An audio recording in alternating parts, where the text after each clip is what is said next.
Hi, everyone. I'm Stan Mallow. Welcome to Paranormal Yacker. My guest on today's show is Angela A. Wicks. Angela is an acquiring editor for Body, Mind, Spirit titles at Llewellyn World Wide. She is also a lifelong intuitive medium in training and has studied in various programs to help hone her skills. Her extensive studies has included the Arthur Findlay College, the world's foremost college for the advancement of spiritualism and psychic sciences. She is a certified medical Reiki master and ordained minister of spiritual healing and has professionally practiced massage therapy and energy medicine. I'll be talking with Angela about her book, The Secret Psychic: Embrace the Magic of Subtle Intuition, Natural Spirit Communication, and Your Hidden Spiritual Life. Angela A. Wicks, welcome to Paranormal Yacker. Thank you so much for having me. You, Angela, have an amazing portfolio of success in the psychic, spiritual, and healing worlds. What drew you to those areas? And do you recall when you first realized and accepted your special gifts? What initially drew me actually was an interest in angels. So I grew up in the Christian tradition, and angels were a part of that religion. And so it was kind of like my avenue toward my own spirituality and connecting with spirit independently and connecting with my own psychic abilities eventually. So that was the beginning point for me. And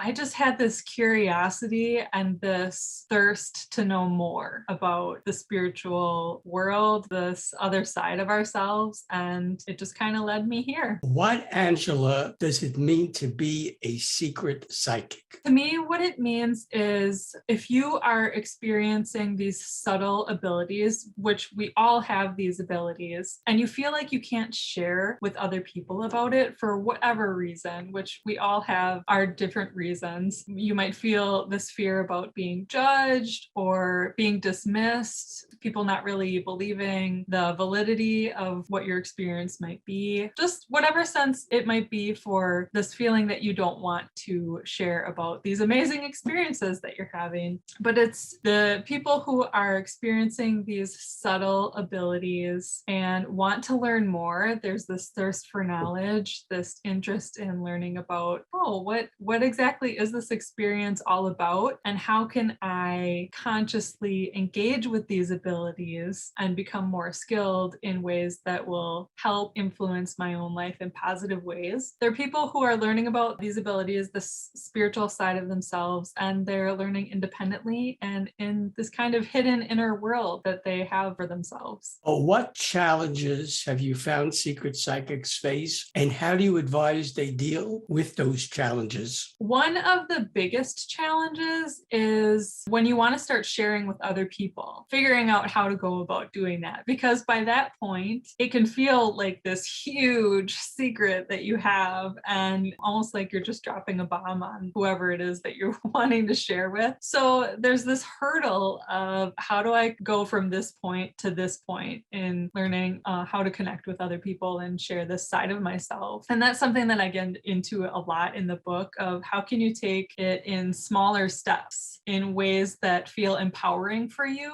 and that are inviting for the other person that you might be sharing with and not intimidating and sharing in a safe way. So that's one of the biggest things that I would say. In The Secret Psychic, you help your readers understand spirit communication. How, Angela, would you define spirit communication, and how does one go about recognizing and receiving spirit communication? So spirit communication is the different forms where we're hearing from spirit guides, we might be hearing from guardians or other honored spiritual figures that we connect with. We might be hearing from family or friends. It is those who are on the spirit side of things. They aren't in this physical world, and we might be connecting with them through the different forms of our subtle abilities. So we might be having visions with the psychic vision. We might be hearing sounds or words, just having the feeling of general impressions. We might have electrical disturbances or seeing objects that are kind of moved from one place to another. We might have dream visitations. That's a common one that is easy to share about with other people too, because everyone dreams. So there are a lot of different ways that we might experience this spirit communication. And something that we can engage with in that way is, number one, just starting to acknowledge that this is a real, true experience, and then being curious about it. You explain in The Secret Psychic a variety of psychic communication methods. Can you tell me about some of those methods? Like I was talking about with the different forms of spirit communication, our abilities tend to mirror our physical abilities.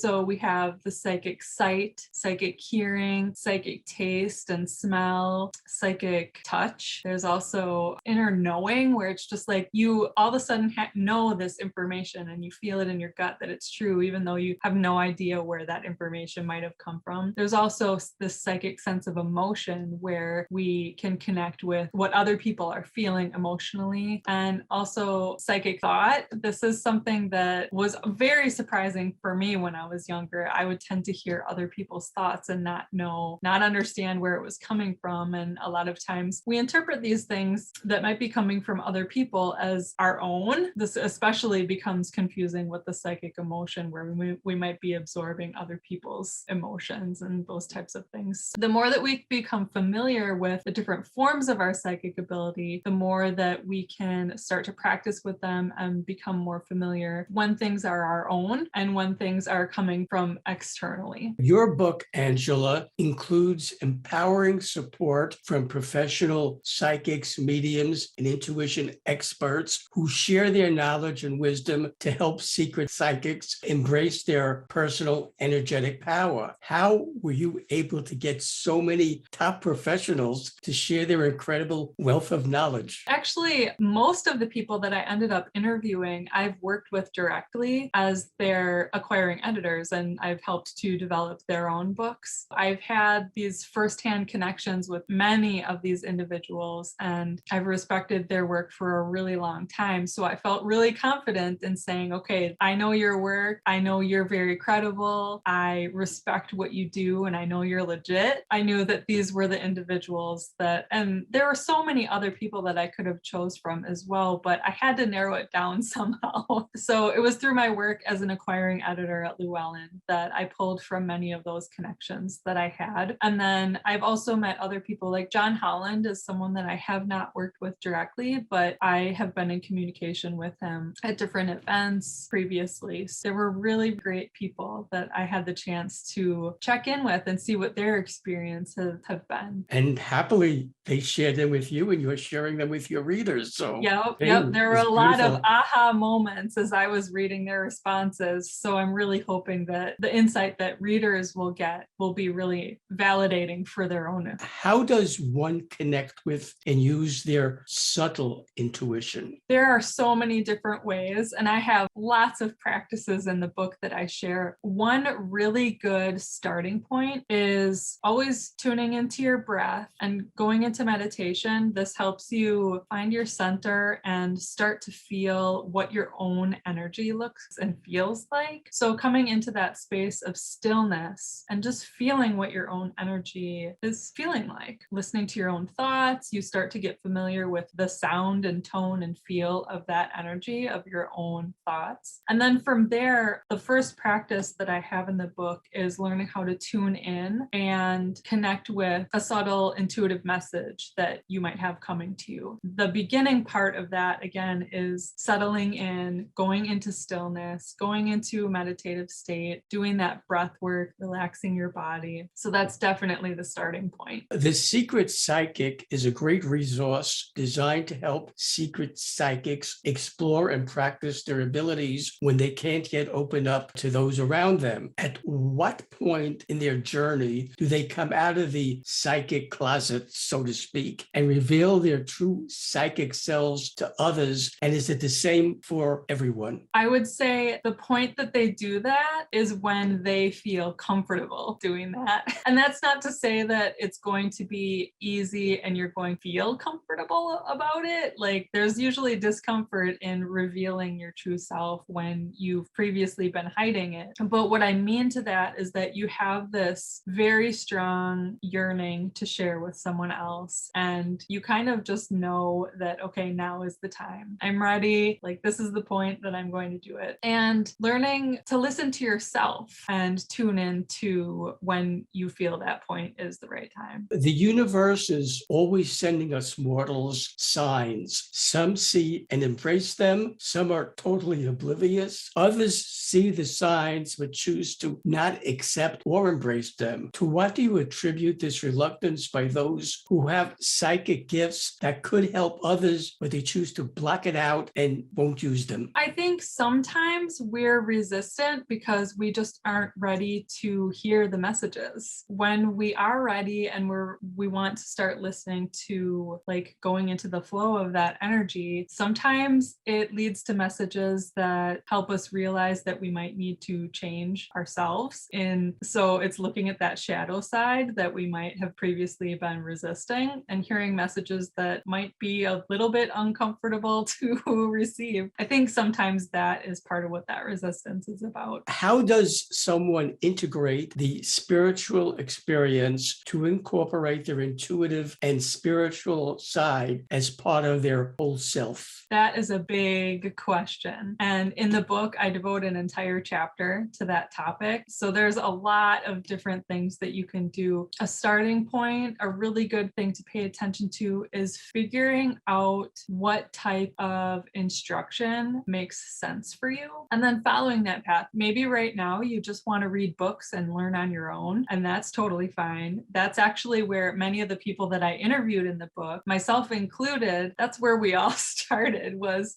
reading books, because most of us, or I could say all of us, started our own journeys before the internet, which is kind of crazy to think about, but books were our beginning point and we were learning on our own. If you start feeling like you're ready to engage with other people, you might start looking for a class that you can take. That's a really great way to start merging and integrating that spiritual experience, those subtle abilities, into your everyday life, where you're starting to speak it out loud with other people in a class that feels really safe and you're with like-minded people. Also, going into looking at what your long-held beliefs have been, maybe looking at the traditions that you've been raised in or the beliefs that you've been raised in, and writing. I have a practice in the book where I go into writing those things down and then looking at what your new spiritual beliefs are and kind of assessing, okay, what from my past am I ready to carry into my future, and what aligns with where I'm heading, and then maybe what things am I ready to let go of. Are there support groups for secret psychics? And if there are such groups, how does one go about finding them? I don't know of like support groups for secret psychics, but there are a lot of groups that you can find in like Facebook groups. There are also, I think of mediumship circles where people get together and they'll practice their mediumship together. There are also psychic development circles similar to that type of a thing. And nowadays you can find those types of meeting groups online where you can meet in Zoom or whatever kind of platform it might be. It's becoming a lot more accessible to be able to reach these types of groups. Something that you can search for, you could look for mediumship circles, because that's a specific phrase that will probably lead you to the types of teachers and organizations that will also have similar psychic development types of groups too. Should viewers of Paranormal Yacker want to order The Secret Psychic, embrace the magic of subtle intuition, natural spirit communication, and your hidden spiritual life, how can they do that? You can go to my website. It's www.angelaann.wix.com/arts, and all the information is there. Or you could go to the Llewellyn website. They also have the book there. Or you can go to your local bookstore, ask them about it. It's at Barnes & Noble. It's basically available in anywhere you'll find books. Angela A. Wicks, I thank you for being my guest on Paranormal Yacker. I wish you success with The Secret Psychic, as well as in all your endeavors that encompasses various aspects of the vast body, mind, spirit field. Thank you so much. Hi, everyone. This is Stan Mallow, the Paranormal Paranormal Yacker.